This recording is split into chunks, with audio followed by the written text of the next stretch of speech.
എല്ലാവർക്കും focus star P S സിയിലേക്ക് സ്വാഗതം. LD steno part 1 general category in Kerala state cooperative coir marketing federation limited. ഇതിൻ്റെ rank list പ്രസിദ്ധീകരിച്ചിട്ടുണ്ട്. 6/12/2024 മുതലാണ് വിത്ത് എഫക്റ്റ് ഫ്രം എന്ന് പറയുന്നത്. Category number 108/2022. ശമ്പള സ്കെയിൽ 17,190 മുതൽ 30,190 വരെയാണ്. അപ്പോൾ ഇതിൽ മെയിൻ ലിസ്റ്റിൽ 6 പേരാണ് ഉൾപ്പെട്ടിട്ടുള്ളത്. കട്ട് ഓഫ് എന്ന് പറയുന്നത് 86.28 മാർക്കാണ്. ഇത് പ്രിലിമിനറി എക്സാം നടത്തിയിട്ടാണ് എടുത്തിട്ടുള്ളത്.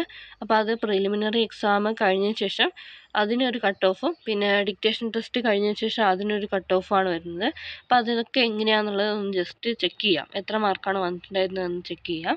സപ്ലിമെൻ്ററി ലിസ്റ്റ് 7 തീയ ബില്ലവ 3 പേരും, ഷെഡ്യൂൾഡ് കാസ്റ്റ് 2 പേരും, മുസ്ലിം 5 പേര്, ലാറ്റിൻ കത്തോലിക്സ് 2 പേര്, OBC 2, Vishwakarma 3, SAUC Nadar 2, scheduled caste convert Christianity 1, ധീരവ 3, Hindu Nadar 2, economically weaker section 4, പിന്നെ list of differently abled candidates four 3% reservation എന്ന് പറയുന്നതിൽ ഒരാളും വന്നിട്ടില്ല. ഓക്കെ. അപ്പോൾ ഹൈക്കോർട്ട് കമ്പ്യൂട്ടർ അസിസ്റ്റൻ്റ് വിളിച്ചിട്ടുണ്ട്. അതിന് പ്രത്യേക ഒരു കോഴ്സ് തുടങ്ങിയിട്ടുണ്ട്. അതിലേക്ക് ജോയിൻ ചെയ്യാൻ താല്പര്യമുണ്ടെങ്കിൽ തീർച്ചയായിട്ടും ജോയിൻ ചെയ്യുക.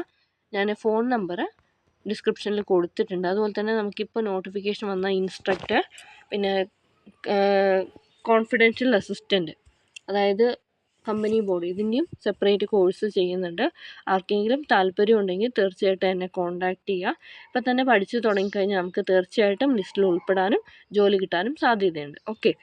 അപ്പോൾ ഇതിൽ 10/12/2022 കോമൺ പ്രിലിമിനറി എക്സാമിന് ഒരു കട്ട് ഓഫ് വെച്ചിട്ടാണ് കുറച്ച് പേർ സെലക്ട് ചെയ്തിട്ടുണ്ടായിരുന്നത്. ഇതിൽ കട്ട് ഓഫ് എന്ന് പറയുന്നത് 20.1354 മാർക്കാണ്. ഇനി ഡിക്റ്റേഷൻ ടെസ്റ്റ് കഴിഞ്ഞ ശേഷം വന്ന കട്ട് ഓഫ് എത്രയാണെന്നുള്ളത് ജസ്റ്റ് ഒന്ന് നോക്കാം.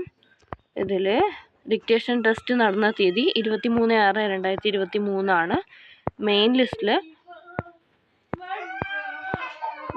10 പേരും സപ്ലിമെൻ്ററി ലിസ്റ്റ് 50 പേരുമാണ് വന്നത്.